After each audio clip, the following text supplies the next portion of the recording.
ध्रुव सिंह जी लखनऊ से। राधे राधे महाराज। महाराज जी आपके चरणों में कोटि कोटि प्रणाम। महाराज जी मेरे मन में एक दुविधा है। महाराज जी मनुष्य का जीवन पूर्णतः ईश्वर की इच्छा से संचालित है अथवा स्वयं मनुष्य की स्वतंत्र इच्छा से संचालित है? हाँ, मनुष्य दोनों में को एक स्वतंत्र कर दिया गया है।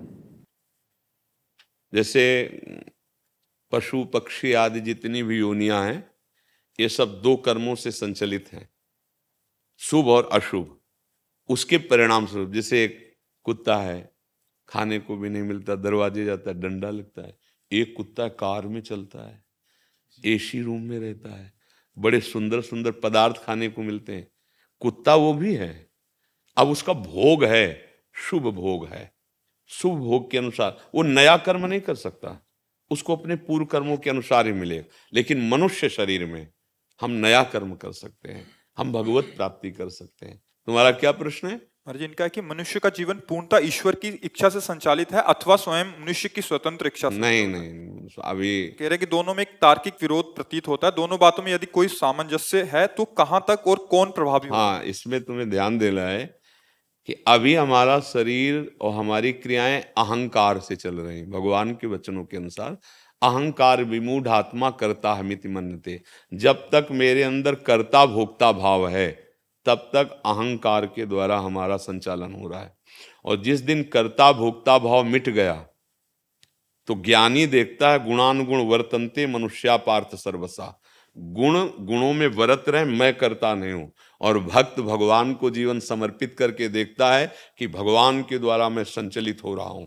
जो भगवान के द्वारा संचलित होगा उसके जीवन में कभी पापाचरण नहीं होगा, शास्त्र विरुद्ध आचरण नहीं होंगे। हम अपनी वासनाओं का खेल खेलते हैं अहंकार पूर्वक, और हम कह देते हैं अगर भगवान की इच्छा ना होती तो ऐसा कैसे होता, तो फिर उसका दंड होता है।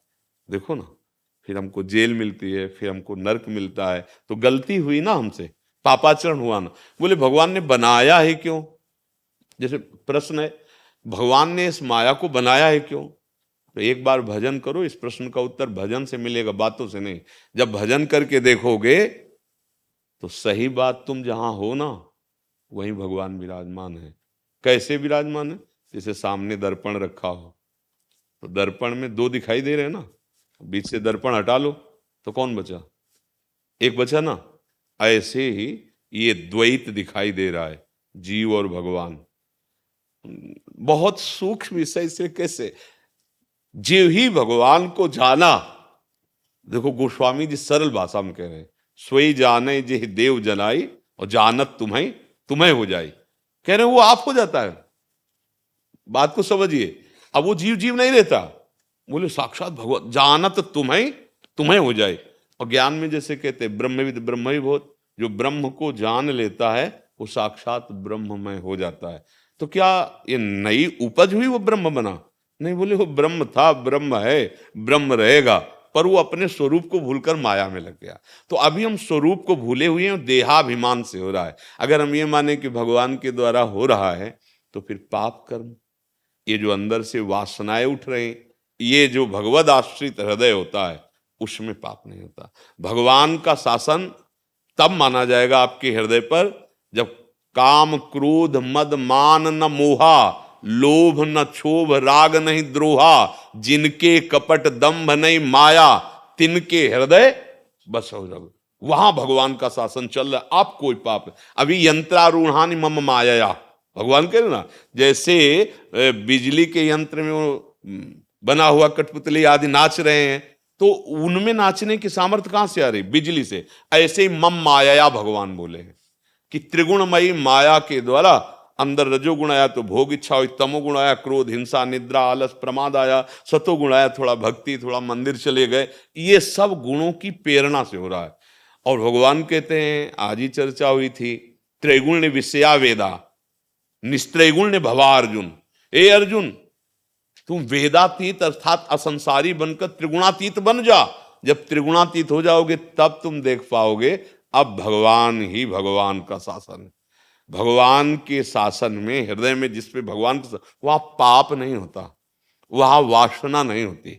देखो ना, वर्णन कर रहे हैं ना, काम क्रोध मद मान न मोहा, लोभ न क्षोभ राग नहीं द्रोहा, जिनके कपट दम बने माया, तिनके हृदय बसो रघु। अब वहां हृदय में भगवान बैठकर जैसे अर्जुन के रथ का पूरा संचालन कर रहे हैं, ऐसे भगवान उस हृदय का संचालन करने लगते हैं जो भगवान की शरण में होकर भगवान का आश्रय, आत्मसमर्पण, फिर भगवान संभाल लेते हैं। अभी भला आत्मसमर्पण है, अभी तो मैंने ये किया, मैं ये करूंगा, मैं ऐसा कर सकता हूं, मैंने ये भोगा, मैं ये भोगूंगा, मैं ऐसा भोग सकता हूं। तो जानते हो उसी को भगवान करे अहंकार विमूढ़ात्मा कर्ता हमिति मन्यते।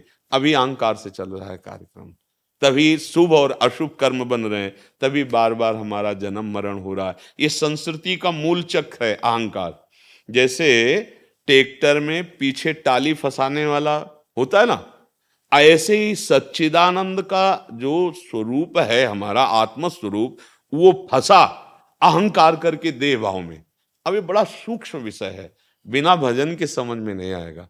पर हम अगर सतमार्ग में चलना चाहते हैं तो पहले जैसे इनको बताया, पहले हम आचरणों पर नजर कर लें। सबसे पहली बात, हमारे द्वारा धर्म विरुद्ध आचरण नहीं होने चाहिए। आप देखो, क्या आपको पता नहीं कि ये पाप आचरण है? जो भी, क्या आप उनको रोक पा रहे हैं? क्या आप उनको गंदी बात मानकर, गलती मानकर आप हृदय में जल रहे हैं? नहीं, आप बहते चले जा रहे हैं। कैसे ईश्वर का शासन हो? हाँ, अब ईश्वर का शासन आपके ऊपर कर्म भुगताने के लिए लागू होगा। शुभ अशुभ कर्म करने के लिए आप स्वतंत्र हो, आप स्वतंत्र हो। आप अभी बुरा से बुरा काम कर सकते हो, अच्छा से अच्छा कर सकते हो, ये स्वतंत्रता दी गई है। पर हम लोग गलती कर लेते हैं, हम इस स्वतंत्रता का दुरुपयोग कर दिए।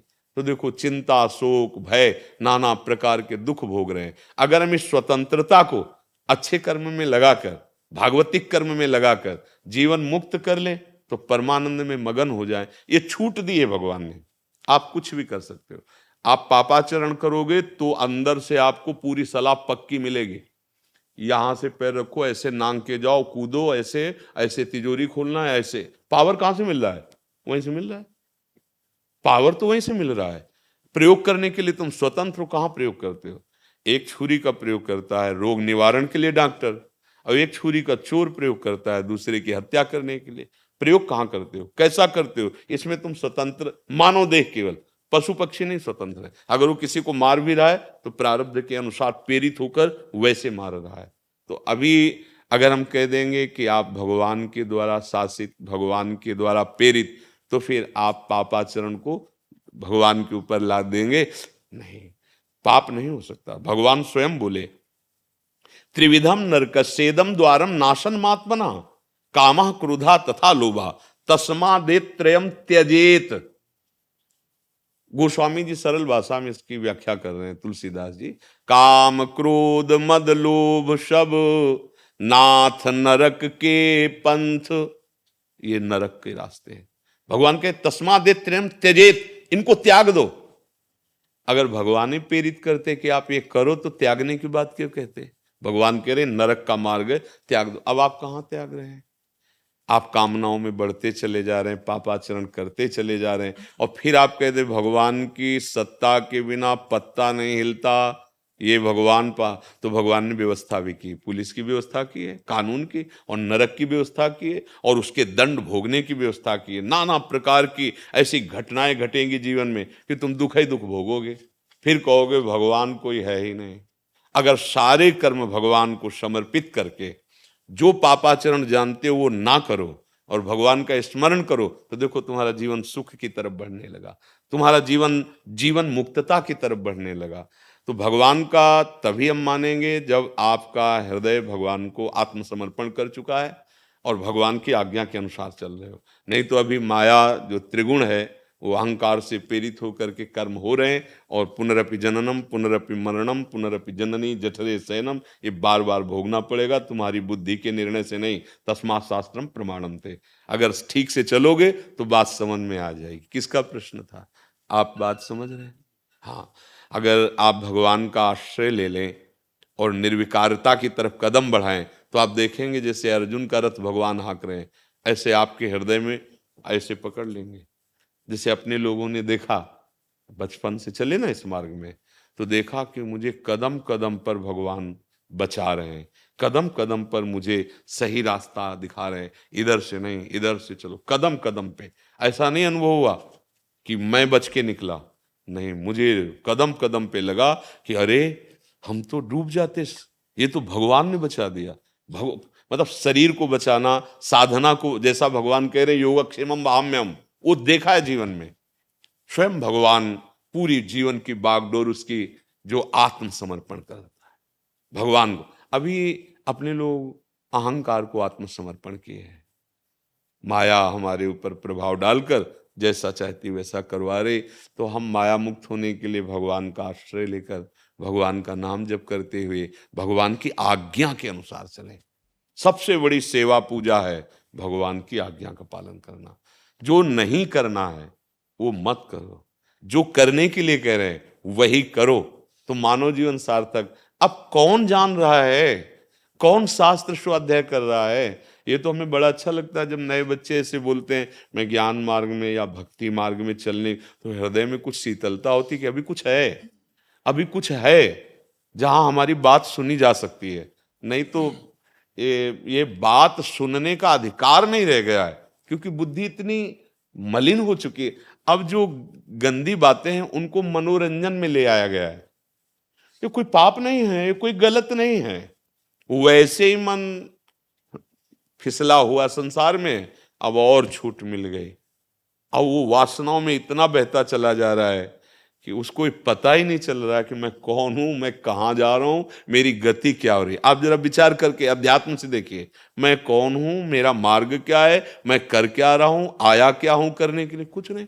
पूरा जीवन वासनाओं के खेल में व्यतीत, और लगा हाथ कुछ नहीं। जब यहां से गया तो कुछ हाथ नहीं लगा। इसीलिए बड़े भाग्यशाली हो जो अभी आपको सत्संग की बात सुहा रही है। आप चाहते हो कि मैं कैसे भगवत मार्ग में आगे बढ़ूं, ये तो मतलब अतिशय कृपा राम की होई, पांव दे हमारा सोई। नहीं तो ऐसा तांडव माया का छाया हुआ है ना, बड़ा विचित्र खेल हो रहा है, बड़ा विचित्र। तभी हम कहते हैं कि अभी जैसे कुछ महापुरुष जन हैं, आगे समय ऐसा आएगा कि बड़ा मुश्किल हो जाएगा। सतमार्ग किसे कहते हैं? नहीं, जब तक खुद अनुभव नहीं तो फिर सतमार्ग का कैसे हमें दर्शन कोई करा सकता है, कैसे चला सकता है? अब जो बड़े बड़े महापुरुष थे अंतर ध्यान हो गए। अब नया जमाना साधना का जो चला है वो मोबाइल से चला है। अब कैसे अंतर्मुखता बढ़े? जो 18-18 घंटे बैठे हुए शांत मन से परमात्मा चिंतन में लगे, 18 मिनट अंदर प्रवेश करने की जगह नहीं रह गई। वो कुंड से बज रहा है, किसका मैसेज, किसकी बात, क्या बात। आज का समय चल गया ना, और मन वैसे ही बदमाश है, इसको छूट मिल जाए ना, जरा सी छूट, तो ये वही कार्य कराता है जिससे आप फंस जाए, जिससे आप दुखी हो जाए, जिससे आप माया में आसक्त हो जाए। बड़ा कठिन है। इसलिए अभी समय है, अभी तो 5,000 के ऊपर कुछ वर्ष हुए हैं कलयुग के, 4,32,000 वर्ष का है। अगर ये दौड़ने लगा फिर ये हमारी बुद्धि काम नहीं कर पाएगी कि भजन करना है, भगवत प्राप्ति करना है। अभी कितने लोग हैं जो भजन और भगवत प्राप्ति की तरफ, हम लोग अगर संत महात्माओं के पास पहुंच गए तो यही सोचते हैं हमारा काम बन जाए, नहीं कोई समस्या का समाधान या किसी कामना की पूर्ति। मतलब इसी जेल में रहने की बात हम मांग रहे हैं, माया जेल में मुक्त होने की बात ही नहीं सोच रहे। तभी लगता है कि क्या मतलब साधु संग का फल यही है। यहां तो कहा गया है कि बड़े भाग पाइप सत्संगा, बिना प्रयास होई भव भंगा। संसार समुद्र से पार होना, दुखों से निवृत्त होना साधु संग। और हम साधु संग का फल समझते हैं कोई आशीर्वाद, कोई ऐसा दे कि हमें कोई दुख ना हो, हम खूब सुखी हो जाए। कभी भी ये माया तुम्हें सुखी नहीं कर सकती हो, तुम माया से सुखी होना चाहते हो। आप देख लो आंख उठा के, चाहे जो कोई हो, अशांति है, एक भय है, एक चिंता है। इस बार ये हम बने, अब अगली बार अगर ये हट गई कुर्सी, फिर वो जलन है, वो एक अशांति है, एक चिंता है। अच्छा, अब कितने दिन फिर शरीर धोखा देता चला जा रहा है, अब मरना पड़ेगा, अब अशांति अब कैसे दूर हो। इसीलिए बहुत हम सुलझा के बात कह रहे हैं कि आपके जीवन का परम लक्ष्य है कि आप दुखों से निवृत्त हो जाएं, बस यही मानव देह का फल है। अगर नहीं निपटे तो फिर 83,99,999 यूनिया जो है वो हमें मुक्त नहीं कर पाएंगे। मुक्त मानव देह की साधना से हो सकता है। आपका जीवन जितना बचा है राधा राधा कहिए, गंदे आचरण त्यागिए, जितना बन सके दूसरों की सेवा कीजिए और भगवान के आश्रित रहिए। इसी से सब ज्ञान विज्ञान प्रकट हो जाएगा।